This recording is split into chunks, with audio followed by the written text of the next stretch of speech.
Good evening. Welcome to Tripping on Legends, episode 136. This redhead ain't itchin'.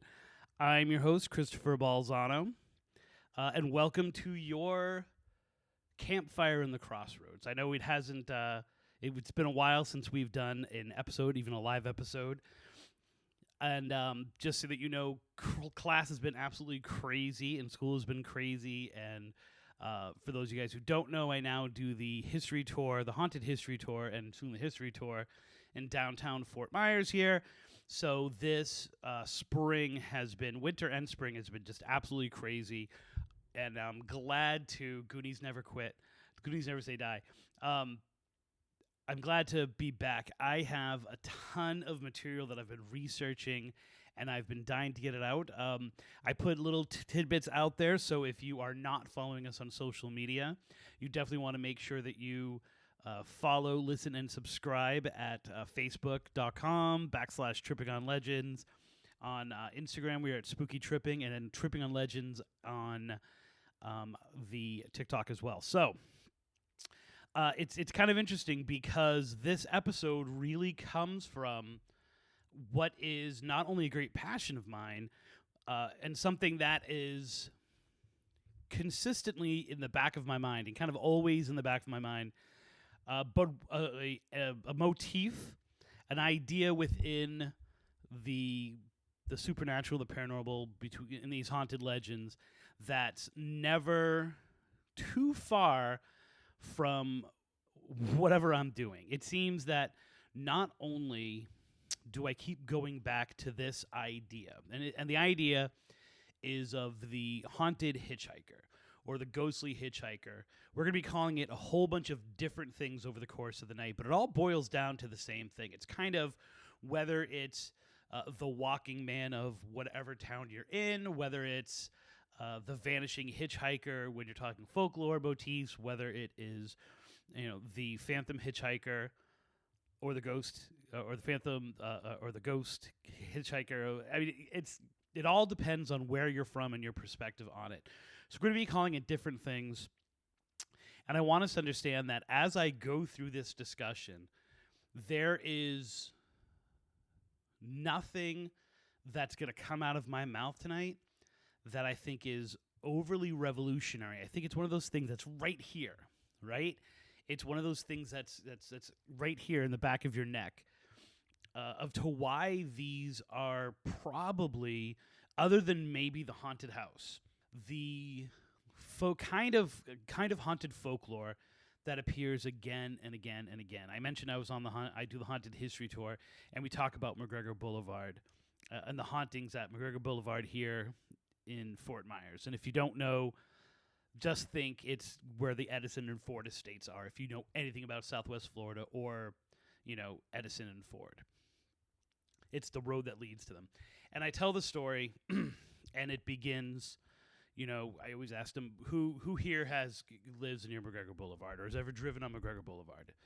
And then I ask them, how many of you have ever driven on McGregor Boulevard between the hours of midnight and 3 a.m.? And the few people who put their hands up usually end up putting their hands down. And before I get into the real kicker of what the haunting is on McGregor Boulevard, I tell them what, to very few of them, I believe, is a unique story. And that's if you're driving on that stretch of road, and this usually happens at 2 a.m., and this specific ghost that's seen is always seen by couples. And they're walking, they're driving down this, and it's not an abandoned area. It's not the lone dark road that we're going to talk about so much tonight. And it's a pretty well-lit area. There are a lot of houses. It's definitely not nearly as alive, pun intended, as during the day. They're driving on that stretch of road, and they see a little kid walking on the sidewalk. And they pull up to the kid, right? He's walking the same way that they're driving. They pull up to the kid, and they say to him, who are you? Why are you out here? And he says, I'm just trying to get home. And they offer him a ride. He gets into the back seat of the car. And at first, stranger danger, he's kind of uneasy, but he's more of like uncomfortable. He's not like scared of them. He's just kind of uncomfortable with the situation, with the environment. Then they start to drive down McGregor Boulevard, and he kind of loosens up. He doesn't talk. He doesn't really respond to their questions, but he starts to kind of jump up and down. And then he says, that's my house. That's my house. That's my house right there, right there. And they continue to drive him. They pull up to the house. They look in the back seat to let him out, and he is gone. And half the people that are on the tour go, oh. I'm like, dude, that's not even the really freaky thing that happens there. The other half kind of go,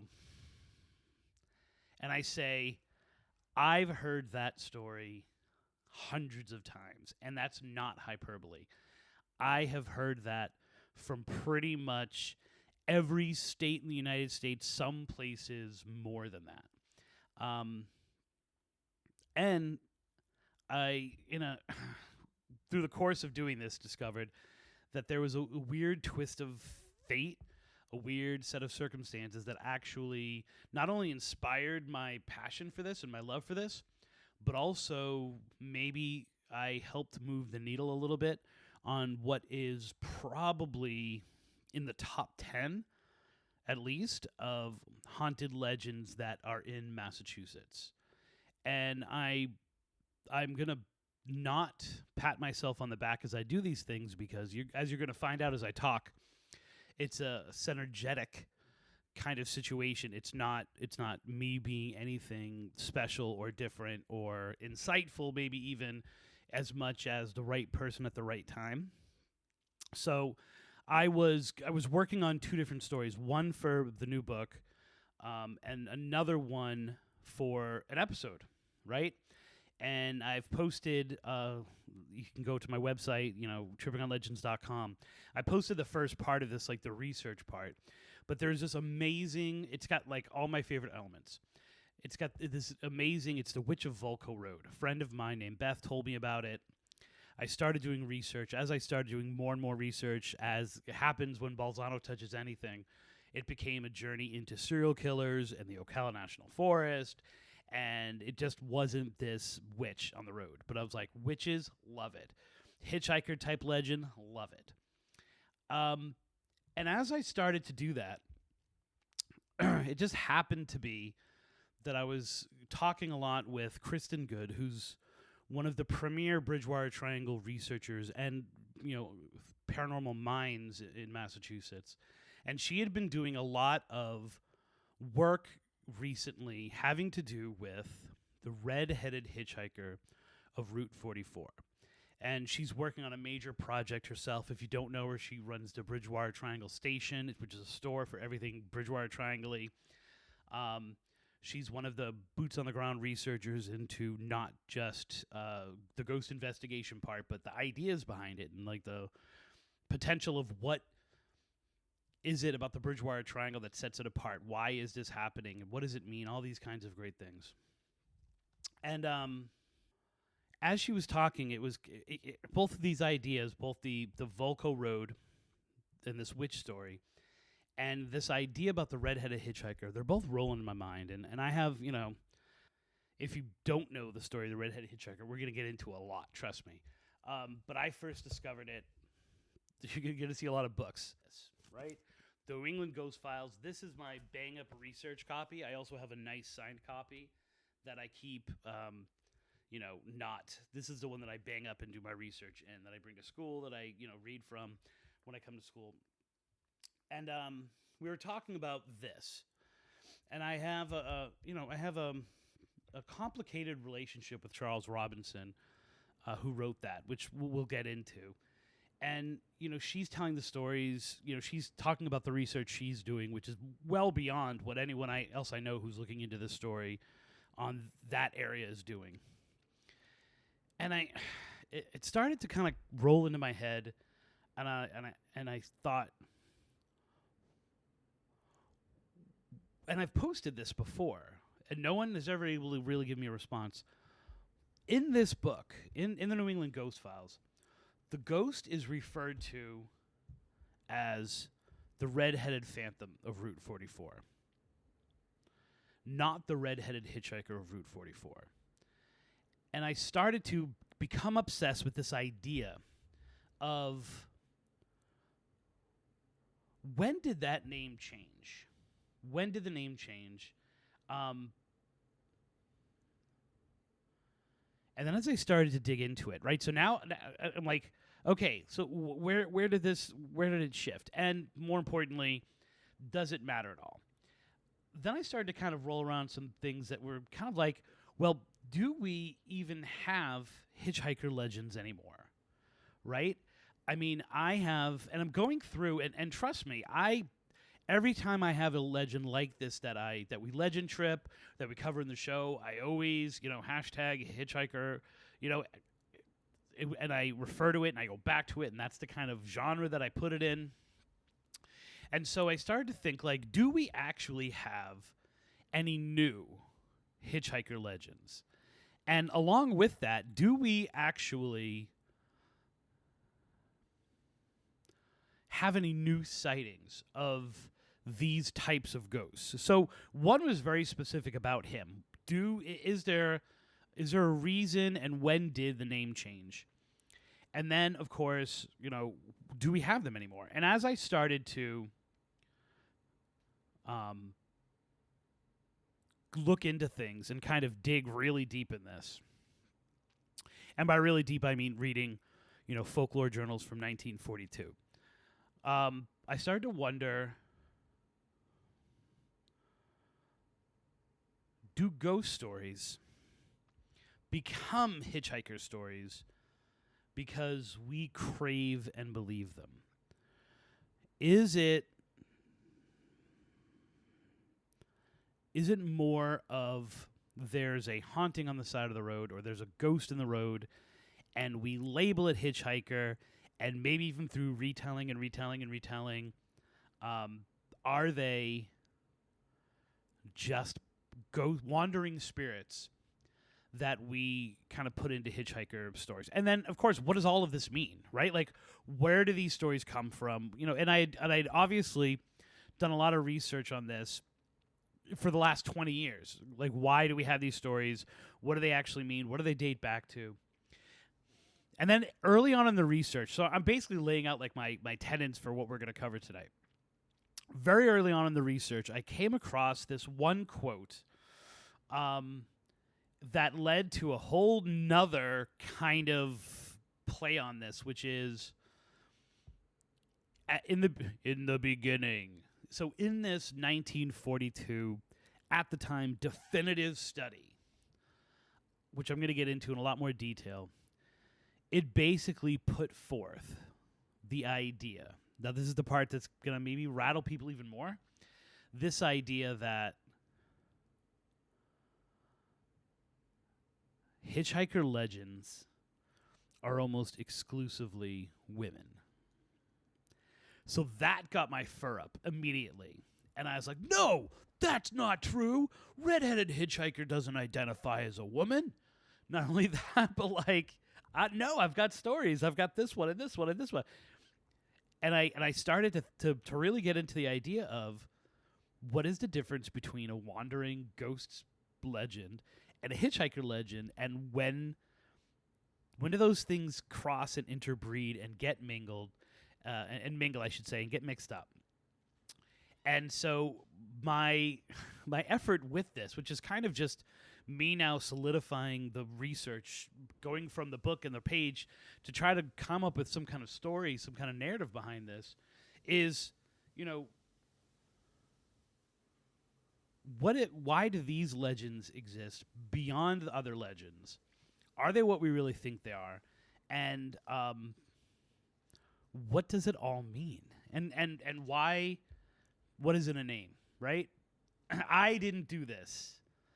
We read, because, I don't think my students are really the best with Shakespeare. Most freshmen, second semester, read Romeo and Juliet, right? A Rose by Any Other Name. We don't. We read because it's me and because my kids. I don't think will do well with Shakespeare. We read The Monsters Do on Maple Street. So I want to get into this because I feel, and you guys can feel free to comment on things. I'll try to address things as I go. I don't.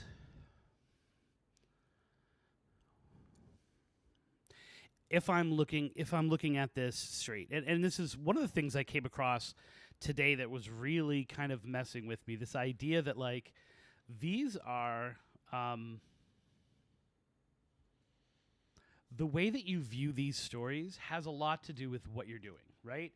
If you are a folklorist, none of these stories are true, and they're based on ideas that we need and information we need and needs that they fill and all that kind of good stuff. If you are a paranormal researcher, then you're talking that, there's 1,001 reasons why a ghost spirit, why a wandering ghost would make sense and does make sense. And if you are a scientist or you're approaching, and I don't mean a paranormal scientist, I mean like just a general scientist, this is all crap, right? And there are scientific reasons to explain why we see people walking in the middle of the road in the middle of the night. So I really want to start with kind of explaining, for those people who don't know, who the Redheaded Hitchhiker is and this kind of weird evolution. Because the ghost that appears here is not the ghost that you think. And it's not the ghost that you've been told of, even if you are a fan, right? I'm a fan. I literally have owned 4 or 5 copies of this book. And the ghost that you think you remember, and it's not a Mandela effect, it's all right here, but the ghost that you think and the image that you have of him is not actually what is written down on the page for so many people. This, New England Ghost Files, is the definitive thing. 1994. I remember very clearly living in the Boylston, which was at the intersection of Beacon Street. No, not Beacon Street. It was at the intersection. It was on Mass Ave, right literally across the street from the Tower Records. So that dates how old I am. I'm living in downtown Boston, Mass Ave, on the other side of the Tower Record. And Jenna, my longtime friend and the original, I guess you could call her like the original legend tripper, she comes home one night and she's really aggravated. We're like, let's go get a ghost book. And so we go into that Target Records, Tower Records, and we buy this book. And we become obsessed with this. I mean, this, if you've never gotten this, and this, like I said, I'm not just posting the titles, but I actually created an Amazon page for all the books I'm talking about tonight. That's how many we're going to kind of like look at. If you've never read the New England Ghost Files, it is one of the most definitive books. People in New England, if you're into the paranormal, know it. And everybody knows it. If you're outside there, and it at least for the beginning stages of Massachusetts Paranormal Crossroads,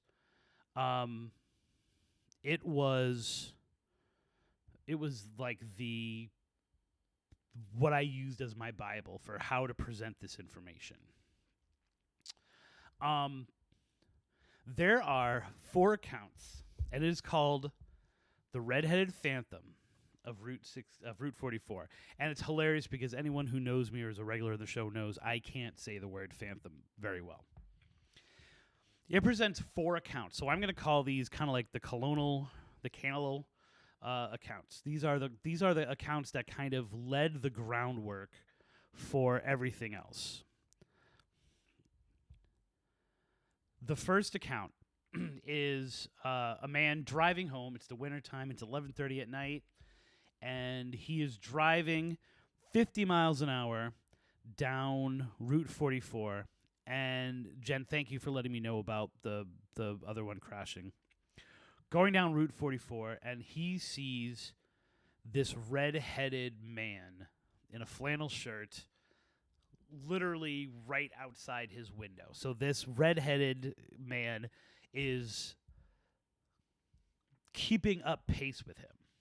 And he said he had red hair, was wearing a red plaid shirt, and that was pretty much the description. Eventually, the man, it's not like he loses pace with him or anything like that. He just vanishes. Second canon account is the resident of Seekonk. It is 8 p.m. I'm sorry, it's 10 p.m. He's in a pickup truck. So he sees a man on the side of the road, and he stops to pick him up. So he sees a man. Now, this might be a stickler, but just listen to what I'm saying. He sees a man on the side of the road, and he stops to pick him up. He asks him where he's good. The man gets in the car. This redheaded man who's in his 40s, thick red hair, jeans, red plaid shirt. He asks him where he's going, and the man just gives him a blank stare and then gives him this like creepy smile. He then says he's going to pull over, and he tells the guy to get out. You're freaking me out. Get out of my car. And the man just vanishes. That is account 2. Account 3. A Taunton resident. There's a man in the road. This is a woman for this one. There's a man in the road. She's driving. He appears like ahead of her in the road. And then her car passes through him. Like this is probably the most common type of encounter that I've heard outside of Route 44. The car passes through him. She checks. He's not there. She starts to hear this weird laughing from the woods. She gets freaked out. She gets back in her car. And a half mile later, again, she sees him. She drives straight through him. She thinks. She doesn't get out of her car. But the laughing, she stops because she runs through him again, so she stops again. Doesn't get out of the car, but the laughing is louder and right outside her door. Then we have account 4. And this is probably the most infamous of the accounts, and it's the one that is the freakiest. It's 10 p.m. There's a station wagon, and it breaks down. And the guy goes to get help. He leaves, remember, no cell phones, anything like that. He leaves to go get help. He leaves his wife on the road. He's walking on the road, and he sees a man on the side of the road. He gives the age at about 50 years old, sloppy, messy red hair, untouched red shirt, large flannel shirt. He approaches him and says, like, do you know someplace where I can get a phone? Like, do you know someplace where I can pick up the phone? And the guy won't answer him. And then he just kind of turns to him and stares and grins. And then he gives this twisted mouth, and his eyes have no pupils. There are these white eyes with no pupils whatsoever. And his face just like switches. And the guy totally freaks out. And he starts kind of running back to his car. And as he's running, he's hearing all of these different voices in the side of the road. He goes back to his wife, and she is crying in the car. And he asks her, like, what's going on? She's like, while you were gone, I turned on the radio, and I kept hearing this strange voice kept cutting in. It kept identifying me by name, and then taunting her in a strange laugh. And then that's kind of where that one ends. So those are the 4 stories that are told in this book. There is no mention in any of those stories about anyone hitchhiking, right? The closest we get is account 2, where the pickup truck sees a man on the side of the road and goes and helps him, right? I mean, that's hardly a hitchhiker, right? A hitchhiker would imply that someone is going down the road, you stop to pick them up, there's an interaction, there's a an exchange of I hear where you're going, I'm going this way, are you going to go my way? Like, none of that actually happens here. The closest thing is this Fred Durpus account in a pickup truck, picking him up in a truck, picking him up at the side of the road. There are people who say that all of these stories are fake. There are people who have broken down and analyzed kind of like different things having to do with the writing styles. I mean, I've done it myself. until his passing, Charles Robinson swore to me that these stories were real. He was doing research on a completely different story, and this is the story that kind of came up that people wanted to talk about time and time again. It's really hard to separate 2000 pre-2000 accounts and post-2000 accounts. Like post this book.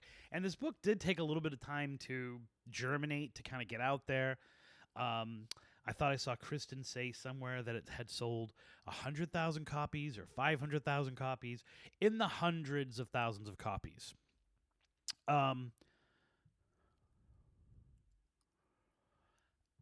That didn't happen overnight. This was not Stephen King. This is not like James Patterson. His books just didn't, regardless of a following that he already had from other books, there's no way this sold that quick. So it took a little time to kind of get along. I became obsessed with the book. I became obsessed with the stories. It's really probably why I started Massachusetts Paranormal Crossroads. And one of the things that before the site ever went up, I went out and it was Halloween 1998. And it was the aforementioned Jenna, Jamie Corbaccio, and we hit the road trying to find all of the stories that were in Rehoboth. I had no idea what the Bridgewater Triangle was. I was not an investigator. It was like, if we looked at what the style of what we were doing was, it was much more legend tripping like what I do now.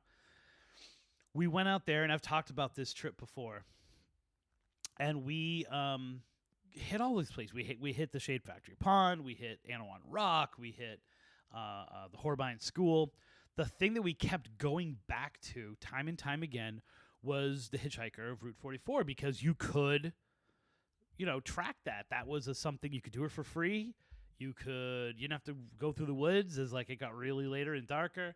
And it was one of those things, and this is the important part, we kept going by and doing that one in between every other one. Now, the hilarious part is we didn't even have tip tricks or triptychs, right? Like, literally, I was working at the Suffolk University Law Library. I photocopied. Remember those big roadmap books? I photocopied the parts of Rehoboth, and then I zoomed up, like for different pages. We had like 10 pages, and the one thing that we noticed was, man, this place has a lot of cemeteries. Like, what is this little shaded part for? It was cemeteries, right? So when we went out there, we would visit something. And then what we do is we go back to Route 44 to kind of regroup, right? We would go back to that street, mainly because it had a Dunkin' Donuts. So really, the entire evolution of this legend this legend runs on Dunkin's. Like, it has to do with going to that Dunkin' Donuts. Because whenever we got back, there would be new people in there, and we would ask them about the stories that we were looking into. And that was the night that I started to collect a whole bunch of different stories. So I'm now getting all of these stories from the people who are at the Dunkin' Donuts, most of whom are somewhere in their teens, early 20s, and there were a few older gentlemen, and we kept asking, like, oh, hey, have you ever heard of these stories? What's important to understand is that in that night, all of the stories that we got, there was not one single person who had ever seen the Redheaded Hitchhiker. There was no one who... there were only a few who knew somebody who said they had seen the Redheaded Hitchhiker, but more about it, most of them were people say. People say this, people say this, people say this. From that, I got basically what ends up being much of what I put into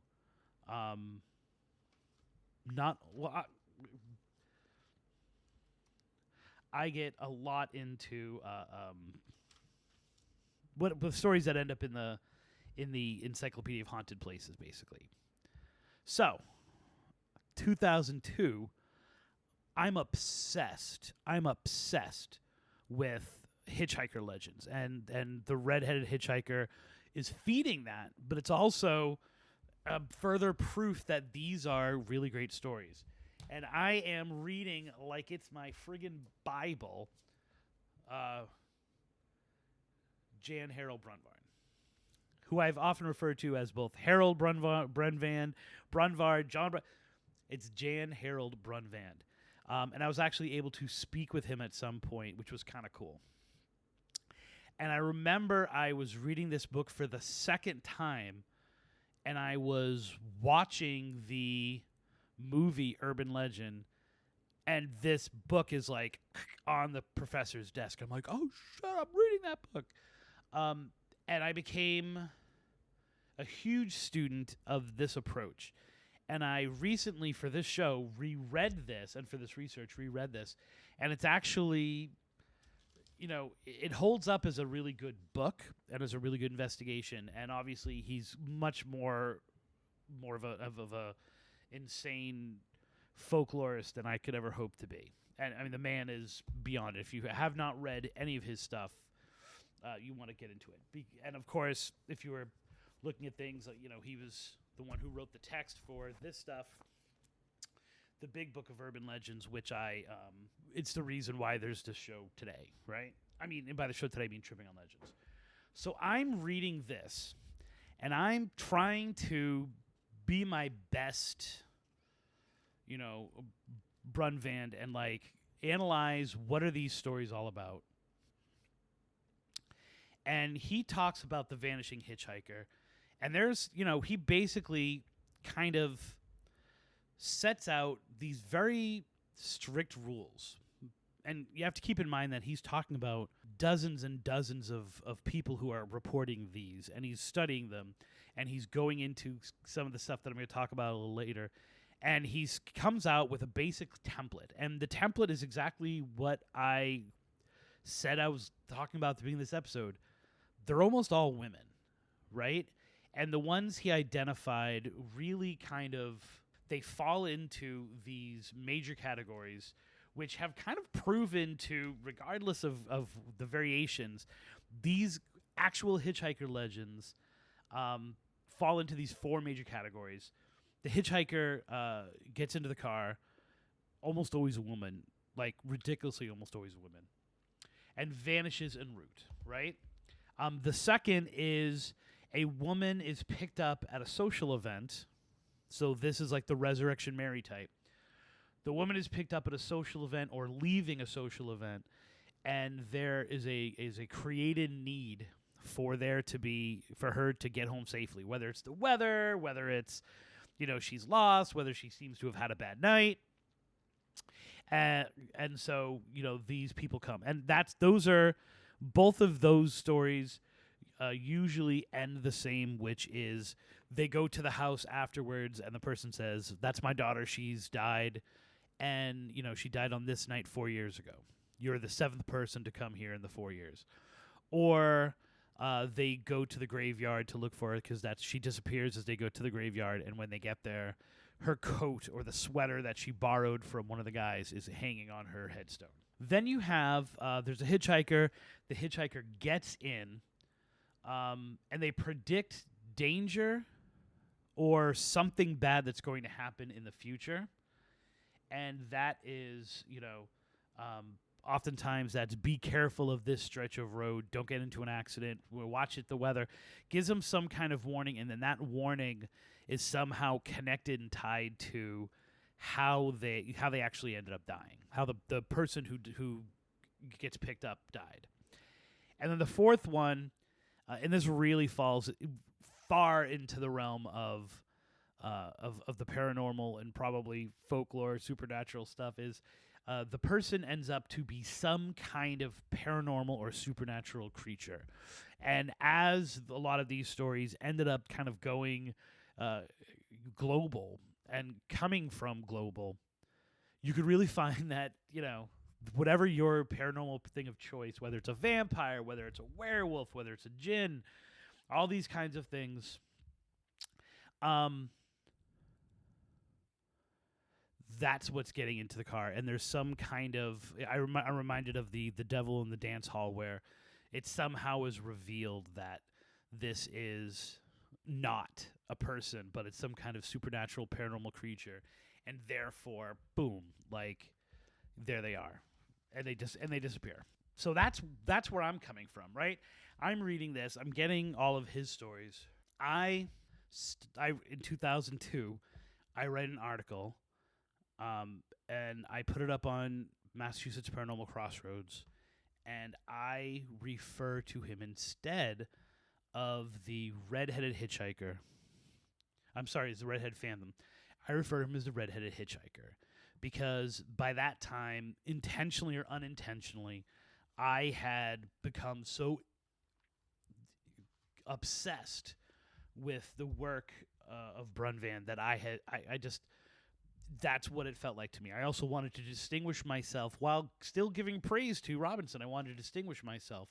Not only that, but as I was doing the research and talking about the fact that I had done this trip in 98 and the people that I met at both the Cumberland Farms there and the Dunkin' Donuts, I started getting more stories that felt like a hitchhiker's legend, right? Like, in other words, they started to tell me stories that were like, do you know that if you pick him up and you take him over the line, your car will break down? But if he likes you, if you're nice to him, he gets out and vanishes before you cross the state line. Or either way, the county line, whatever. There were different variations of it. That's when I first started to hear the idea that if you go to the town line and you honk your horn 3 times, and then you turn your lights on and turn your lights off, turn your lights on, the Redheaded Hitchhiker will appear ahead of you. That's where I started to hear this. I started to hear the idea of if you're driving and there's 3 people in the car, he will appear in the back seat, in the 4th empty seat, or whatever seat is empty. There's a lot of people that were telling those, and initially I put the stories out there. They were telling me those people, those locals were saying he's a hitchhiker. They were talking about, like, once a woman picks him up, she disappears, she stops to pick him up, he goes for the handle, and he disappears before he ever gets into the car. The radio changes, he comes over the radio, but there was more of a feel of that there was hitchhiking. And then when I looked back, I was like, there were some hitchhiker stories in there, but again, these were all people who had not had, if we even believe that the Robinson stories were true, these people had not had those they hadn't had those run-ins themselves. They were talking about what other people were saying, or my brother said that this thing happened to him. So I put it out there, and I call him the Redheaded Hitchhiker to distinguish myself from Robinson, to have it be kind of known that I did a little bit more research in it, and then also to because of my obsession. Fast forward 3 years. In 2005, 3 books come out.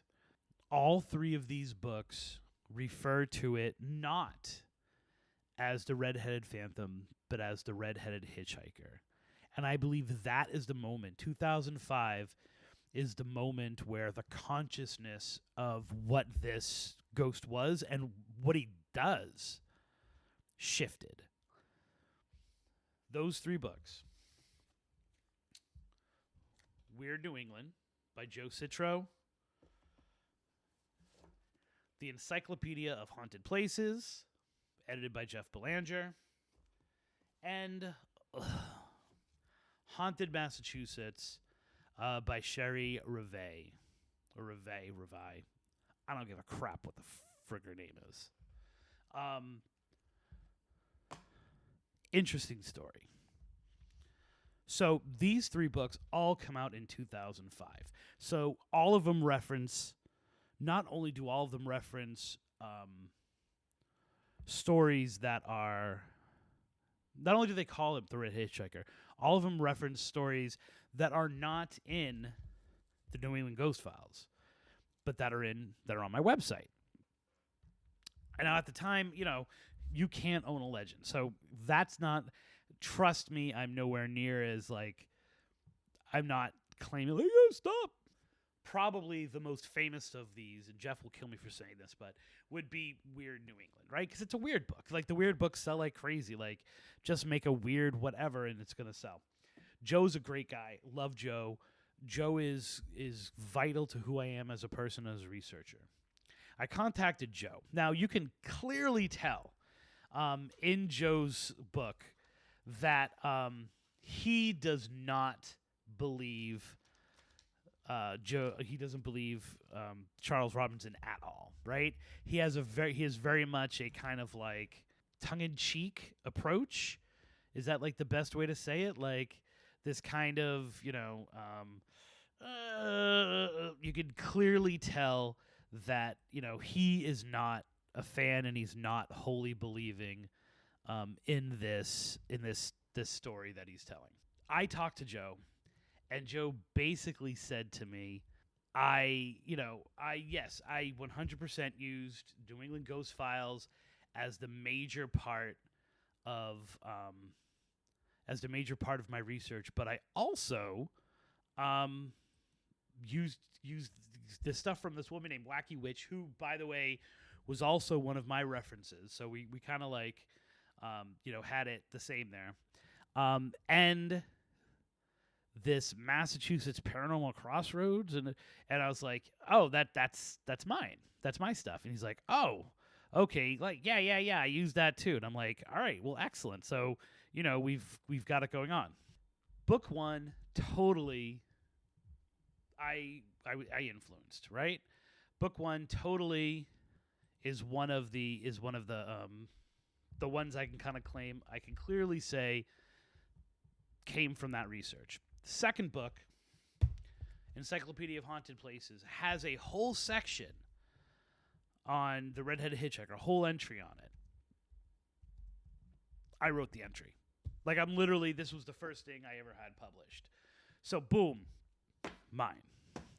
Right? So again, I want to make sure that I'm presenting this without ego, right? I'm not kind of like being egotistical about this.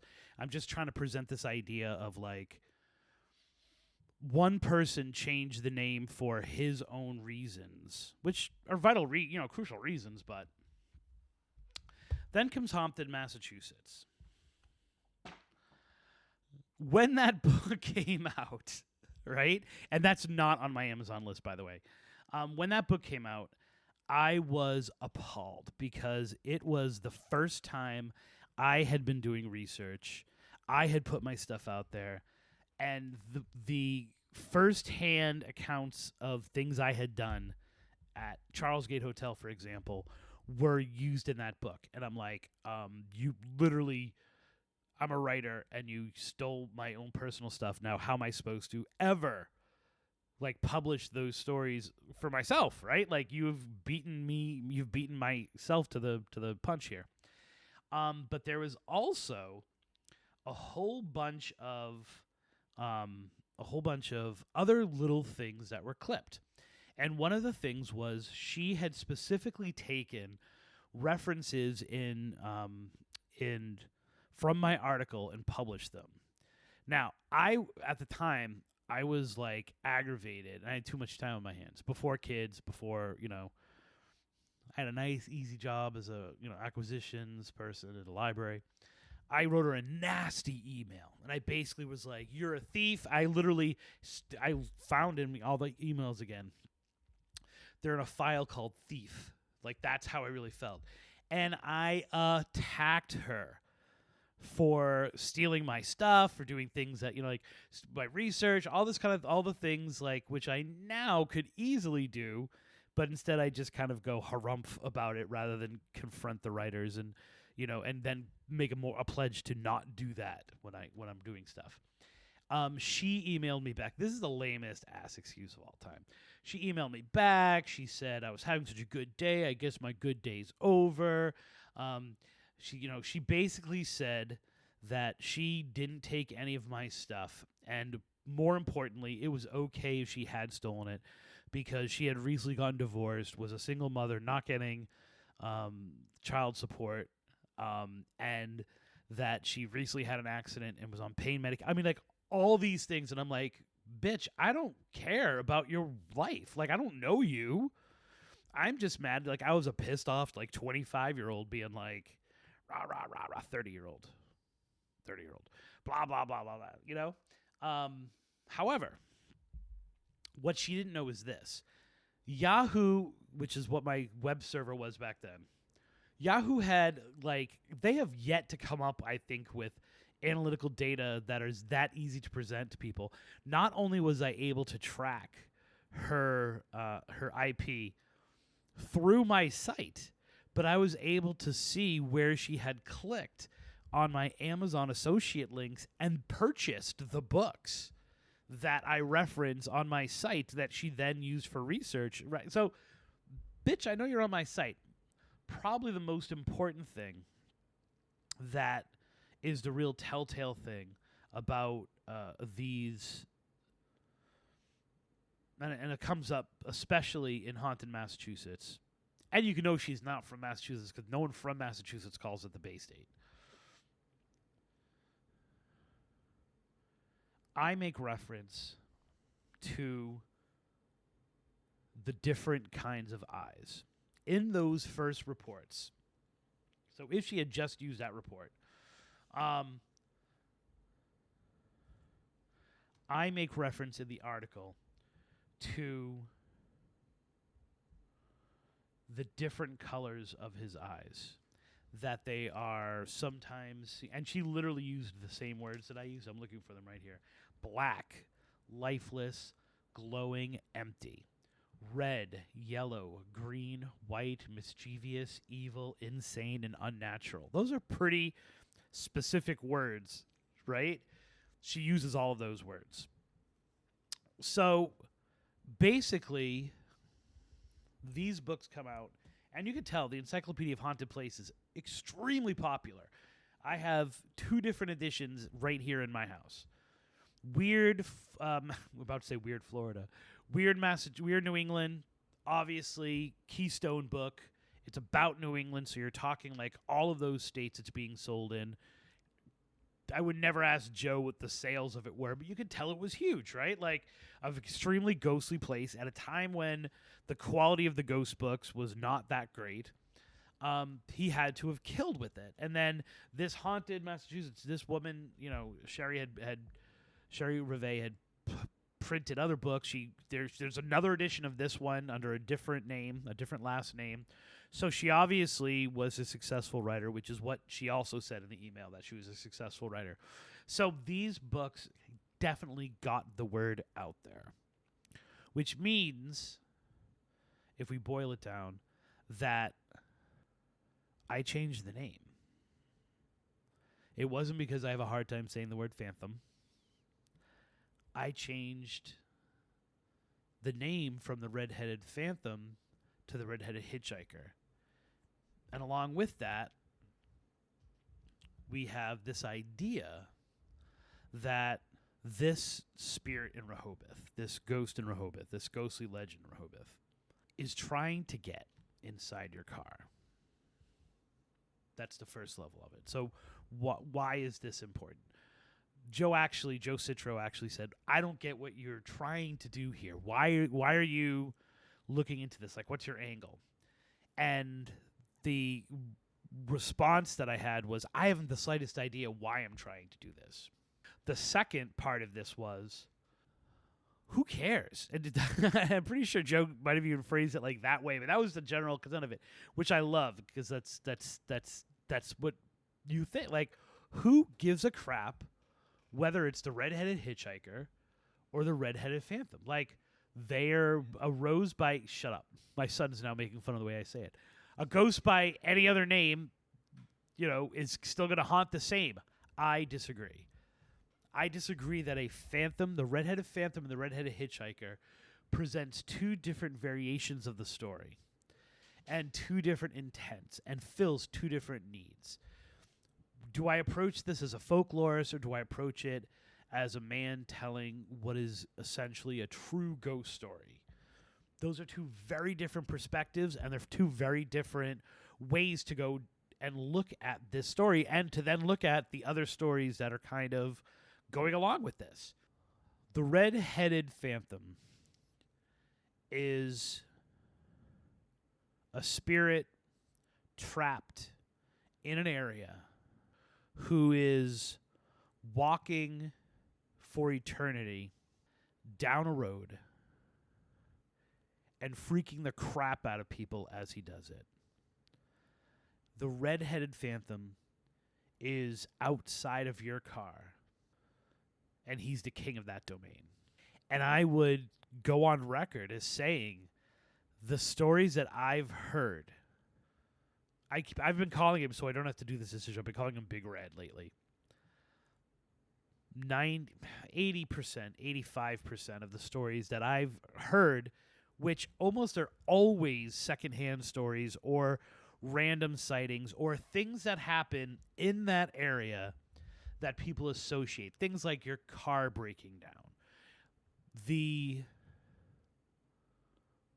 Most of the legend tripping kind of reports, the things that people in that area do. Everyone wants to take a picture on the Route 44 side, right? Everyone wants to go to the state line and honk the horn and shut the lights off.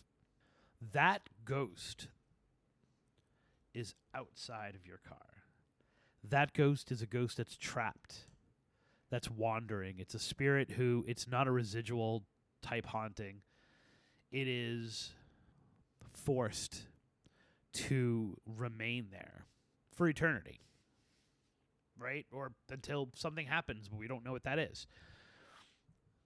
His eternal quality allows us to make up all kinds of ideas, right?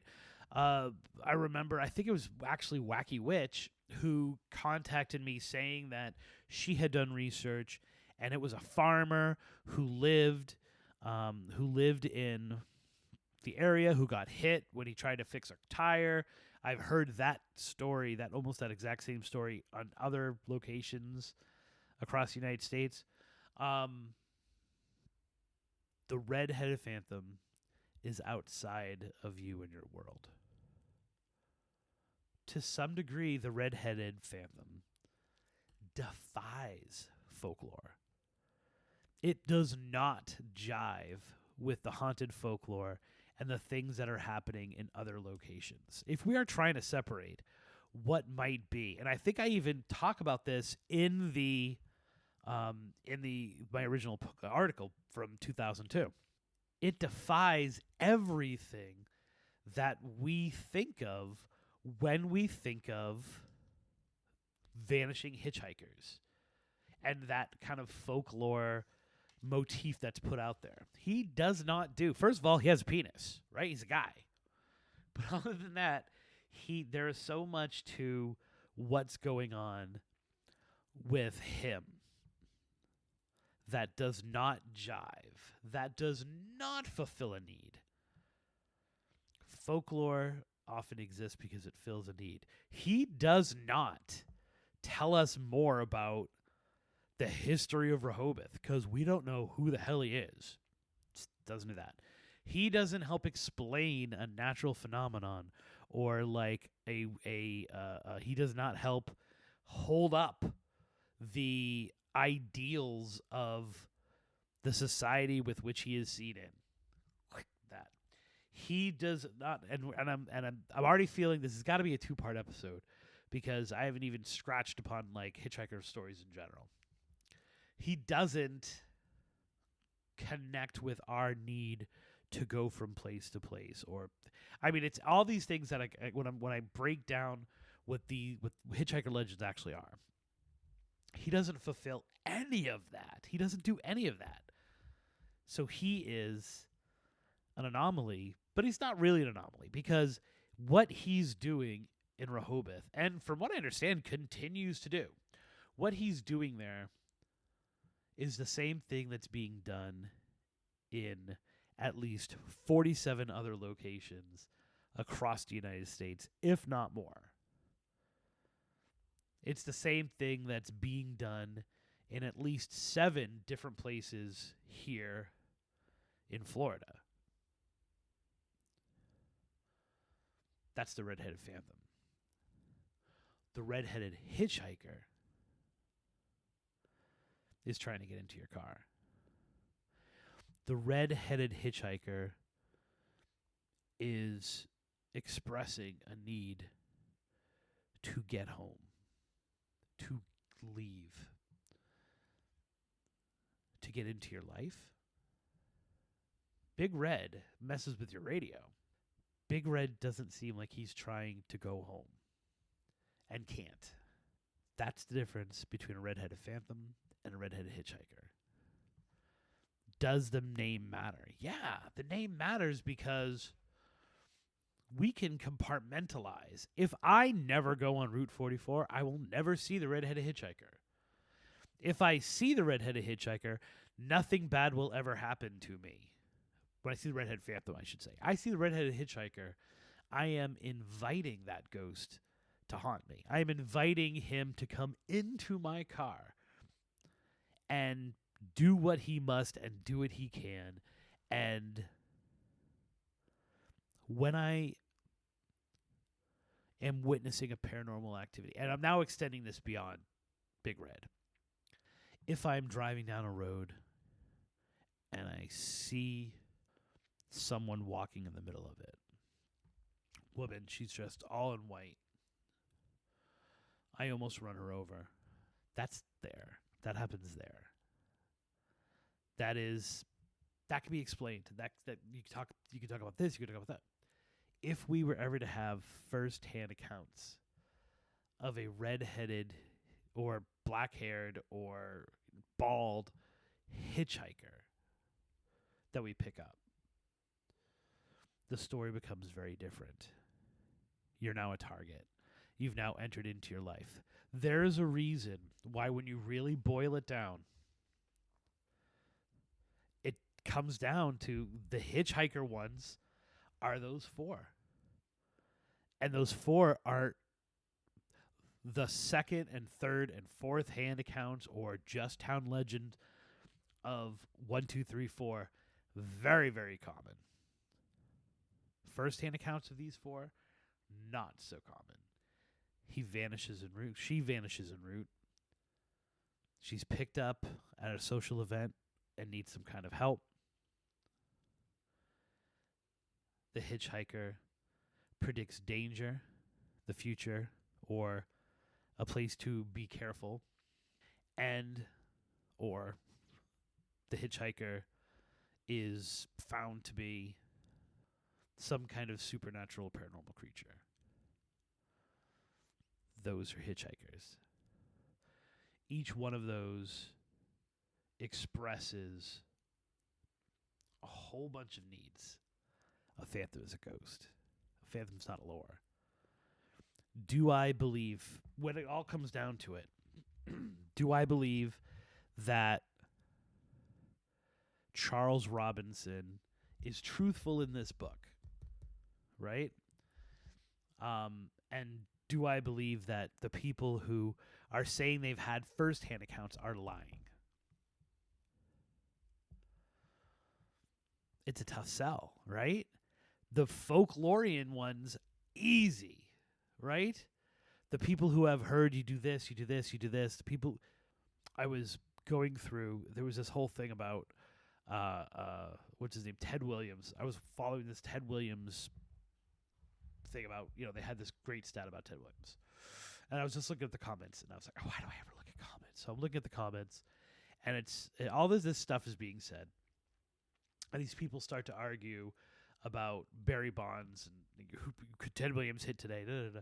And someone said Ted Williams would, not be any good in this era.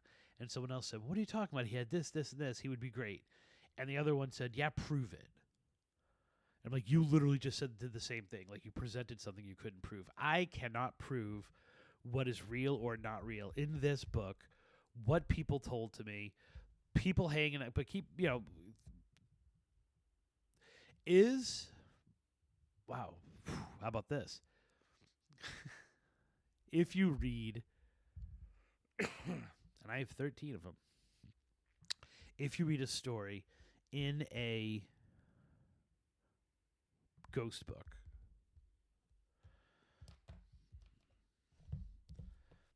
Ghost Files. Encyclopedia of Haunted Places. Weird New England. Haven't even gotten to this. This is brief for part 2. If you read a ghost story in a book, on a website, in a podcast, isn't it already secondhand? You have to trust. The Paranormal Pirate made an interesting comment when I was talking about a recent book that had obviously AI'd a chapter from my book to create a new chapter for theirs. And he said, that's why you gotta lie. Essentially was what he was saying, right? He's like, that's why you have to lie, so that way you have to put something in there so that you know. And I was like, what makes you think that I don't? We assume that the writer is telling the truth. We assume the person who got the story, who's telling the writer their story, if it's a first-hand account, got it true. Or is speaking truth and got it right. We look at ghost books as first-hand accounts, but they're not. And I can tell you from writing this, like, do we stretch details? Obviously you don't want to lie. You don't want to. I know. I mean, hell, my podcast is called Tripping on Legends because I get things wrong. But we consider it a primary source. These ghost books are secondhand. They are already a friend of a friend. Right there inherently in them. What's the difference between a phantom and a hitchhiker? What are you taking home with you? What are you allowing into your world? And what is, we could say, a passive encounter with a ghost? I did not think I would be able to speak this long on just this part of it. There's a whole bunch more that I want to get into this, so I'm obviously going to have another episode of this. I'll try to get that, maybe in a few days, because I already have the momentum. I already have all the notes. I already have all the books out, so I feel like I should do the second episode, and not to mention the fact that there was a ton of technical difficulties getting this episode out on Facebook, so I don't know how I'm going to deal with that, but we'll see what happened. Definitely going to have an episode 2. I'll probably make it either Sunday or Monday. Now that I've done it at school, I can do whatever I want. So I'm going to wrap up this part of it because it's just gone. I feel like I've touched upon the Redheaded Hitchhiker, but not the stories in general. So I'm definitely going to want to make a part 2 of this. Until that part 2 comes out, you can feel free to listen back to our archives and all the other stories that we've been telling over the years. Hitchhiker stories, many. But also, every other kind of ghost story you can imagine out of Florida, as well as like the in-depth analysis that you just heard with this one. You can get that anywhere you get podcasts, including Spotify, iTunes, iHeartRadio, all that stuff. It's posted all over those places, as well as on our YouTube, which is Tripping on Legends. You can follow us on Facebook at facebook.com/trippingonlegends. Instagram is at spooky tripping. Whoa, forgot it there for a second. The TikTok is Tripping on Legends, and the website itself is just www.trippingonlegends.com. So, for Christopher Balzano and all of the Hitchhiker legends, as well as all of the authors, except for Sherry, all the authors that I've mentioned tonight, on their behalf and on my behalf, here's hoping that all of your trips are legendary.